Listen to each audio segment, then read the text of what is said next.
কুরবানি কি হবে না হবে, আমি একটা খেলা খেলবো। এখন কিচ্ছু করার নেই, সময় স্বল্প। আপনি আপনার কুরবানির পশু নিয়ে আসছেন, না চাষ করবেন বাড়িতে, না দুধ দুইবার নিয়ে আসছেন, পুলিশ সেটা আপনাকে আটকাতে পারে না। আইন হয়েছে জবাহ করা যাবে না, বলি দেওয়া যাবে না। মাথায় থাকবে তো এটা। যতক্ষণ আপনি জবাহ বলি করছেন, কারো ক্ষমতা নেই সেটাকে আপনাকে আটকানোর। লোকাল থানা ওটা দেখছে তো, ইমাম সাহেবদেরকে তো বলেছে তো, লোকাল থানা আছে, ইমাম সাহেবদেরকে বলে সব দেখেছে তোরা। দেখুন এখন সময় স্বল্প, আমি একটা ভ্যাকেশান আসবে, এই ভ্যাকেশান মানে ওদের একটা ছুটি পড়বে কোর্টের ছুটির পরে আমি একটা খেলা খেলবো, এটুকু বলে যাচ্ছে। তো হিন্দু দাদারা এবার মানে ফান্দে পড়িয়া রীতিমতো কান্দে। হিন্দু দাদারা এবার ফান্দে পড়েছে। মমতা ব্যানার্জি 15 বছর ক্ষমতায় ছিলেন, সে একদম কলকাতা পশ্চিমবঙ্গ সহ মানে আশেপাশে কিছু জায়গা সহ একদম মানে লুটে পুটে খেয়েছে, এমন অভিযোগ দিয়েছেন অনেক হিন্দু দাদারা দিয়েছেন। এমন অভিযোগ দেওয়ার পরে মানে ভোটে যখন মমতা ব্যানার্জি হেরে গেছেন, টিএমসির উপর কী পরিমাণ নির্যাতন নির্মমভাবে করেছেন এই বিজেপির দল, সেটা আপনারা দেখেছেন, সেটি অনলাইনে আপনারা দেখেছেন। এখন কথা হচ্ছে, সেই যখন বিজেপির কর্মীরা যখন টিএমসির বিভিন্ন কর্মীদের বাড়ি ঘরে হামলা করেছেন, তাদের দোকানপাটের উপর হামলা করেছেন, তখন কিছু হিন্দু দাদারা খুব খুশি ছিলেন, কিন্তু এখন তারা অখুশি হয়ে গেছেন। এই অখুশি হওয়ার কারণ কি আপনি জানেন? এই অখুশি হওয়ার কারণ, তারা কিস্তিতে লোনে গরু কিনে এনেছেন এবং সেই গরু পরবর্তীতে যখন বিক্রি করবেন, সময় যখন হয়েছেন, মৌসুম যখন এসেছেন গরু বিক্রি করার, ঠিক তখনই উপর থেকে নির্দেশ দিলেন গরু বিক্রি করা যাবে না যদি 14 বছর না হয়। এখন উপর থেকে কে নির্দেশ দিয়েছেন জানেন? শুভেন্দু অধিকারী, এই দাদার দাদা। তো এই দাদাদের দাদা যখন 14 বছর বয়সী সারা গরুকে কোরবানি করা যাবে না, ঠিক মতন বিক্রি করা যাবে না, এমনটি যখন বললেন, অবশ্যই বিক্রি করা যাবে, কিন্তু এই মুহূর্তে যদি কেউ গরু কোরবানি করার জন্য না, জাস্ট পালার জন্য, দুধ খাওয়ার জন্য, তারপর প্রসাব নিয়ে মাথায় ঢেলে গোসল করার জন্য, তো এরকম করার জন্য যদি কেউ গরু নিয়ে যায় রাস্তা থেকে, কিছু হিন্দু দাদারা আছেন যারা দুর্বৃত্তের মতো ওখানে ঝাঁপিয়ে পড়েন এবং গরুগুলিকে কেড়ে নেন, কেড়ে নিয়ে সেই গরুগুলিকে আবার অন্য জায়গায় বিক্রিও করে ফেলেন এই হিন্দু দাদারা। আর এই হিন্দু দাদারা কোন দলের? এই হিন্দু দাদারা হচ্ছে বিজেপির। শুভেন্দু দাদার ভাইপোরা, যেরকম মমতা ব্যানার্জির ভাইপো ছিল নাকি অভিষেক ব্যানার্জি, ঠিক সেরকম শুভেন্দু দাদার আবার অনেক হাজার হাজার ভাইপো, আর মমতা ব্যানার্জির একটা ভাইপো। এখন চিন্তা করেন যে ওই একটা ভাইপোর অত্যাচারে আপনারা অতিষ্ঠ হয়ে গিয়েছিলেন, এখন এত হাজার হাজার ভাইপোদের অত্যাচার কিভাবে আপনারা নেবেন? আপনাদের খুব খারাপ দিন আসতেছে সামনে, একটু দেখতে থাকুন। শুরু তো কেবল হয়েছে, এখন এই গরুগুলি আপনারা বিক্রি করতে পারতেছেন না, লোনের টাকা পরিশোধ করতে পারতেছেন না, ওদিক দিয়ে লোনের চাপ আপনাদের উপর আসতেছে। একটু ওয়েট করেন ভাই, এ তো কেবল শুরু, দেখতে থাকুন। তো যাই হোক, নওশাদ সিদ্দিকী কিছু সময় আমার মনে হয় নওশাদ সিদ্দিকীর দেখে, তার বক্তব্য দেখে, যে নওশাদ সিদ্দিকীও মনে হয় যে এই টিএমসি, নওশাদ সিদ্দিকীও মনে হয় যে এই বিজেপির মানে পাওচাটা শুরু করেছে এমন। আবার কিছু সময় মনে হয় যে না, ঠিক আছে। ভোটের আগে নওশাদ সিদ্দিকীর যেসব বক্তব্য ছিল, যেরকমের একটা আওয়াজ ছিল মানে বিজেপির বিপক্ষে, বিজেপিকে মানে বিজেপি এই করবে সেই করবে, বিজেপি কিন্তু পশ্চিমবঙ্গের ক্ষতি করবে, বা বিজেপিকে ভোট দিলে কিন্তু এই ক্ষতি হতে পারে, এইগুলি এখন বলা বন্ধ করে দিয়েছে। হয়তো বা কিছু আছে বলা বন্ধ করে দিতে হয়, কারণ সদ্য বিজেপি ক্ষমতায় গিয়েছেন, নতুন গরম অবস্থায় যদি কিছু বলে তাহলে আক্রমণ অবশ্যই ওদিক থেকে আসতে পারে, সে বিষয়টিও কিন্তু মাথায় রাখতে হবে। তো নওশাদ সিদ্দিকী কিন্তু আস্তে আস্তে একটু মানে আস্তে আস্তে বলতেছে, আস্তে আস্তে শুরু করতেছে। প্রথম দিকে দেখলে ভিডিওটা দেখলাম, আপনারা অল্প কিছু দেখেছেন, এই ভিডিওটা আপনাদেরকে শেষ অংশে দেখাবো। তো এই ভিডিওটার প্রথম দিকে দেখলাম তেমন একটা বিজেপিকে উদ্দেশ্য করে তেমন একটা খোটা মোটা দিয়ে কথা বলে না। পরবর্তীতে দেখলাম যে বিজেপিকে মোটামুটি দেওয়ার চেষ্টা করতেছে, মানে ঢুকিয়ে দেওয়ার চেষ্টা করতেছে, আবার দিতেছে না, মানে একটু ভয়ও পায়, আবার একটু সাহসও লাগে। রাজনীতি করতে গেলে অবশ্যই সাহস থাকা দরকার। নওশাদের সেই লেভেলের সাহস ছিল, আমরা যখন আগের বক্তব্যগুলো দেখেছি নওশাদ একদম মাইক টাইক ভেঙে ফেলবে এরকম একটা অবস্থা হতো, কিন্তু এখন নওশাদ একদম পুতিয়ে গেছে, তেনিয়ে গেছে। তো যাই হোক, নওশাদ সিদ্দিকী, আশা করি নওশাদ সিদ্দিকী আস্তে আস্তে আরও ডেভেলপ হবে, আরও সেই আগের যেই সিংহের মতো যেই বক্তব্যগুলি, সেই গর্জনগুলি আবারও দিবে। আশা করি মুসলমানদের পাশে দাঁড়াবে, কারণ মুসলিমরাই তো নির্যাতিত হচ্ছে এই শুভেন্দু অধিকারীর কাছে। শুধু মুসলিমরাই নির্যাতিত হচ্ছে না, কিছু সংখ্যক হিন্দুরাও নির্যাতিত হচ্ছে এই শুভেন্দু অধিকারীর কাছে। তো যাই হোক প্রিয় দর্শক, আমরা নওশাদ সিদ্দিকীর সেই ভিডিওটি দেখি। কোরবানির উদ্দেশ্যে কি উনি বলেছেন, কোরবানি করা যাবে নাকি যাবে না, চলেন আমরা সেই ভিডিও ফুটেজটি একটু দেখি। সেই ভিডিওটি দেখার আগে আপনাদেরকে ছোট্ট একটি অনুরোধ করবো, আমাদের এই চ্যানেলটি খুবই ছোট একটি চ্যানেল এবং নতুন চ্যানেল।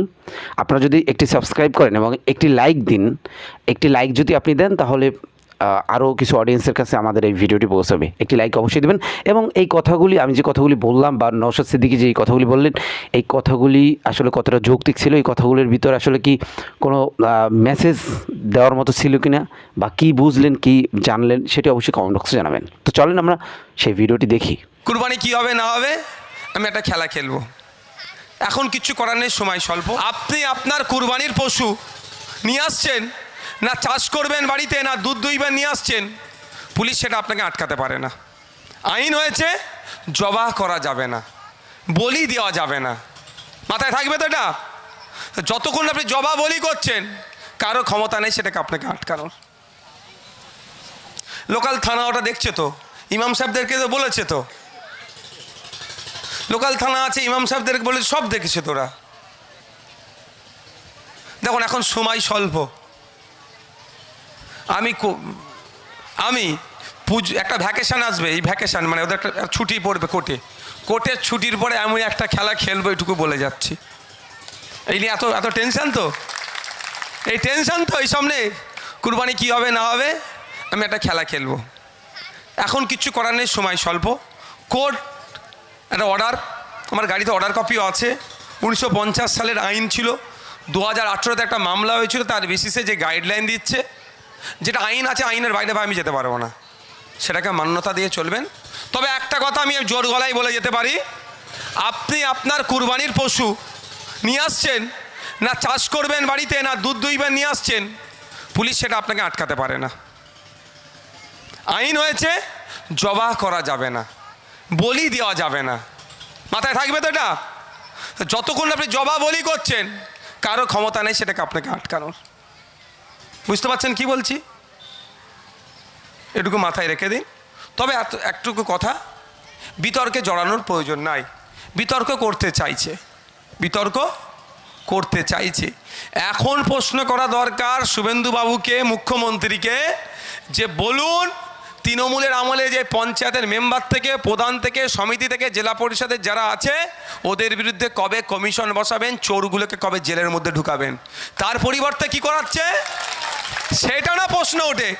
কারণ ওনার পুরাতন একটা ভাব আছে, জানেন তো, পুরাতন প্রেম বলে মাঝে মধ্যে চেগে ওঠে। পুরাতন প্রেম নয়, 2020 সাল পর্যন্ত প্রেম করেছে, মানে একসাথে ছিল, এখন ডিটাচ হয়েছে, তো পুরাতন প্রেমকে ভুলতে পারছে না। ওই জন্য তো দুর্নীতিগ্রস্তগুলোকে জেলে ঢুকানোর দরকার, তার পরিবর্তে এখন এই নিয়ে আপনাকে মজিয়ে রাখতে চাইছে। তার প্রশ্ন করা এখন দরকার যে কবে শিক্ষক নিয়োগ হবে স্কুলে, কবে এই আমাদের দেখছিলাম একটা হসপিটালে রাজ্যের এক মন্ত্রী মহাশয়া গিয়ে চিৎকার চাচামেচি করছে, এইটা নয় কেন, সেইটা নয় কেন, হ্যান কেন না কেন, ত্যান কেন, খুব ভালো কথা। কিন্তু সুইপার যারা, এই পরিষ্কার যারা করবে, প্রায় 40% শূন্য পদ আছে। পরিষ্কার করার লোক লাগবে তো, তবেই তো পরিষ্কার হবে। এই যে আমি এখানে এসে বক্তব্য দিচ্ছি, এটা যদি না আমার লোক থাকতো তৈরি করার, তাহলে এইগুলো থাকতো কি? মাইক থাকতো, তাহলে আমাকে সে এমনি খালি মুখে বলতে হতো। তো সুইপারই তো পরিষ্কার করবে। 40% এখন সুইপার শূন্য পদ আছে। তাহলে ওনার উচিত ছিল হসপিটালে গিয়ে ওই ডায়লগ বিনিময়ের সাথে সাথে ঘোষণা করে দেওয়া যে আগামী 3 মাসের মধ্যে যত শূন্য পদে সব পূরণ হয়ে যাবে। এই প্রশ্নটা করার সুযোগ দিচ্ছে না, আপনাকে এখানে মজিয়ে রেখে দিয়েছে। প্রশ্ন করতে হবে ফেক এসটি এসসি সার্টিফিকেট কবে বাতিল করবেন? প্রকৃত যারা এসসি দলিত হিন্দু যারা, তাদেরকে বাদ দিয়ে নকল দলিত হিন্দু সেজে প্রকৃত দলিতদের অধিকার কেড়ে নিচ্ছে চাকরিতে, উচ্চশিক্ষায়, সংরক্ষণে। প্রশ্ন করা তো দরকার এখন, সেটা তো বলা দরকার। ওনার ঘোষণা দেওয়া সব বাতিল, নতুন করে হবে, কিন্তু সেটা খুঁজে পাওয়া যাচ্ছে না। তো আমাদেরকে ভুললে চলবে না, রুজি রুটির লড়াই আমাদের বাঁচাতে হবে। মানুষের অধিকার, সকালবেলা উঠে কেউ মন্দিরে যাবে, কেউ মসজিদে যাবে, কেউ কর্মসংস্থানের দিকে এগোবে, তার ব্যাপার। কিন্তু দিনের শেষে যেন তার পেটটা, মেহনত যেটা করছে, যেন যা ইনকাম করছে পেটে যেন ভাতটা আসে, খালি পেটে না ঘুমায়, সেটা আইএসএফ বামপন্থীরা দেখবে। এই জন্যই তৃণমূল বিজেপির সাথে আইএসএফ বামপন্থীদের এইটা পার্থক্য। আমি আর বক্তব্য দীর্ঘায়িত করব না। আপনারা আগে মায়েদেরকে ডেকে নিন। কী গো, মায়েদের যদি কারো কিছু বলার থাকে, অভিযোগ থাকে, সামনে 4টে চেয়ার বিছিয়ে দাও। 5 বছর সুযোগ দিয়েছেন, আমি কথা দিয়ে যাচ্ছি, এই ভাঙড়ে আর তোলাবাজি হবে না, গুন্ডামি হবে না, মাস্তানি হবে না, সিন্ডিকেট রাজও আমি চালাতে দেবো না। শুধু দরকার আপনাদের সাথে ওখানে বসতে রাখো না, বাবুকে ওখানে বসুক না, বাবু ওখানেই বসুক, যখন কথা বলো তখন ডেকে নেবে। তাই আপনাদের বলবো, আপনাদের বিধায়ক হিসাবে আপনাদের সামনে এসেছি। আপনাদের কারো কিছু চাওয়া পাওয়া, অভাব অভিযোগ থাকলে আমাকে নির্দ্বিধায় এসে বলতে পারেন, তৎক্ষণিক সমাধানের হলে আমি সমাধান করে দেব। আর না হলে কোন দপ্তরে বললে সমাধান হবে, কোন মন্ত্রীকে বললে সমাধান হবে, সেইগুলো আমি শুনবো। এবং সেই দপ্তরে আমি গিয়ে ফিজিক্যালি যেতে পারি, বা চিঠি করে, বা আমার লোককে পাঠিয়ে সমাধান করার সর্বোচ্চ চেষ্টা করব। আপনারা এখানে যারা আছেন, আমি এটা গত 5 বছর ধরে প্র্যাকটিস করছি। আমি এখানে চাইলে 2000 লোকের প্রোগ্রাম করতে পারতাম, কিন্তু আমিও কাজ করি না, কারণ এটা জনসংযোগ। এই বুথের এলাকার লোকের সাথেই কথা বলতে হবে। এলাকার লোকের চাওয়া পাওয়া থাকতে পারে। যদি 5000 লোকের, 2000 বা 500 লোকের প্রোগ্রাম করি, সবাই আমার কাছে এসে বলতে পারবে? এই বুথের লোকেরাই দেখবেন কি হবে, বলতে পারবেন, বা এই এলাকার লোকেরাই তাদের দাবি দাওয়া কি, অভাব অভিযোগ কি, তারা শোনাতে পারবে না, কারণ তখন তো লোকের ভিড় থাকবে।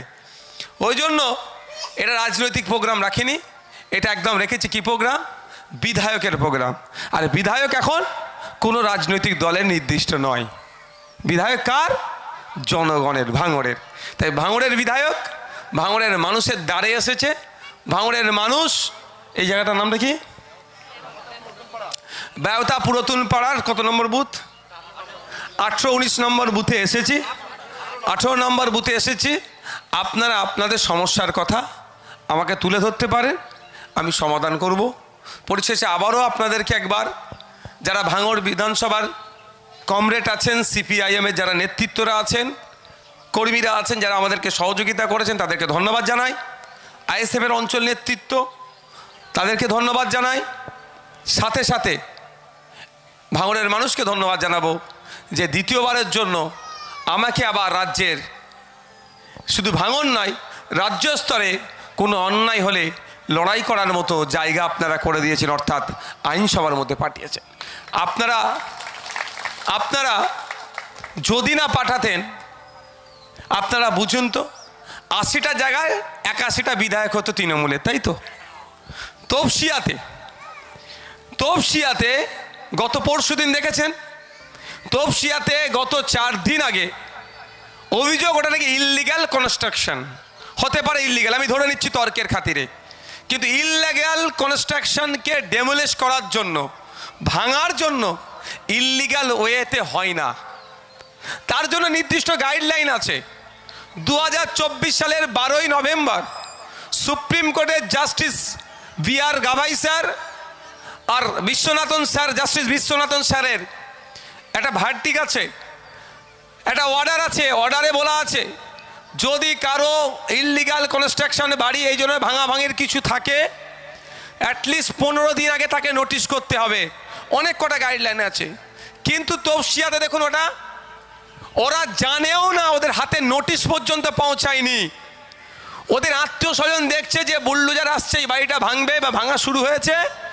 ওদের ওটা কোম্পানি ছিল, ফ্যাক্টরি, ওরা একটু দূরে থাকতো। ওই আত্মীয় স্বজন ভিডিওটা ওদেরকে পাঠিয়েছে, এই দেখ তোদের কারখানা এই হচ্ছে, ওরা ওই ভিডিও দেখে ছুটে আসে। তাহলে কতটা অনৈতিক পন্থা অবলম্বন করে হচ্ছিল। 80টা বিধায়কেদের কাউকে একটা শব্দ খরচ করতে শুনেছিলেন? একবার যেতে দেখেছিলেন? ওখানকার কাউন্সিলর তৃণমূলের, ওখানকার এমএলএ তৃণমূলের, ওখানকার এমপি তৃণমূলের, কিন্তু কেউ দাঁড়ায়নি। সেই তাদের সামনে দাঁড়ালো কে? ভাঙড়, যাকে জিতিয়ে বিধানসভার মধ্যে পাঠিয়েছে। কেন বারবার ওরা কথা বলছিল, বাড়ি দেবো, টাকা দেবো, এ দেবো, এ করে আপনাদের ভোটটা নিতে চেয়েছিল। ওরা জানে এক নওশাদ সিদ্দিকী ওদের 293টার উপরে ভারী পড়ে যাবে। তখন এখন কিন্তু এক নেই আমরা, এখন কটা হয়েছি? 2 হয়েছি। বাম আর আইএসএফ এখন 2 হয়েছে। মোস্তাফিজুর রানাদা ডোমকল থেকে আর ভাঙড় থেকে আপনাদের ভাইজান। বিধানসভায় আমরা বুঝে নেব, আপনারা নিশ্চিন্তে থাকবেন। মানুষের কথা বলবো, শিক্ষার কথা বলবো, স্বাস্থ্যের কথা বলবো, কর্মসংস্থান তৈরির কথা বলবো, সম্প্রীতির কথা বলবো, ঐক্যের কথা বলবো, হিংসা মুক্ত সমাজ গড়ার কথা বলবো। কে হিন্দু কে মুসলমান সেই জাস্টিফাই করার দায়িত্ব আমাদের নয়। হিন্দু আর এই মুসলমানটা খেতে পাচ্ছে কি পাচ্ছে না, তার জমিটা দখল হয়ে যাচ্ছে না, তো সেই লড়াইটা আমরা করব। তাই ওরা চেষ্টা করেছিল আমাকে হারানোর জন্য। আপনারা বলুন, যদি আজকে আপনারা আমাকে ভোট না দিতেন, তাহলে ওই বুলডোজারের সামনে গিয়ে দাঁড়াতো কে? আপনারাই বলুন। কেউ দাঁড়াতো না। কোর্টে ছুটে যেতাম, কোর্টে ছুটে কেউ যাওয়ার থাকতো না। বিকাশ স্যারকে গিয়ে রিকোয়েস্ট করার মতো কাউকে পেতেন না। বিকাশ স্যার তো লড়াইটা করলো। 3 দিন আগে কেসটা ফাইল হয়েছিল। নাসির আহমেদ, সম্ভবত অ্যাডভোকেটটার নাম কি আহমেদ, আর বিকাশ স্যারকে আমি রিকোয়েস্ট করে দাঁড় করালাম। গতকাল কেসটে অর্ডার পেল। একটু বোঝার চেষ্টা করুন কেন আমাকে আটকানো হচ্ছিল। তাহলে প্রথম কথা, বুলডোজারের সামনে কেউ দাঁড়াতো না। এতটাই আতঙ্কিত ছিল কেউ, আমি যাওয়ার আগে বলছে কেউ ভাইজান আশপাশে ঘাসেনি, কেউ এলাকায় ঘাসেনি, বার হয়নি, জোর বাড়িটা ভেঙে দিচ্ছে দেখি বা বারণ করি। আমি যাওয়ার পরে লোকজন বার হয়েছে। এটাই মমতা ব্যানার্জি। ও তো ভাবেনি যে আমি ক্ষমতাটা হাতছাড়া হয়ে যাবে। ভেবেছিল কি আবার দখল করবো, অন্যায় করবো, নওশাদ থাকবে না, সব লুটে ফুটে খাবো। হিতে বিপরীত হয়েছে। এক নওশাদকে সামলাতে গিয়ে পুরো সাম্রাজ্য বেহাল হয়ে গেছে।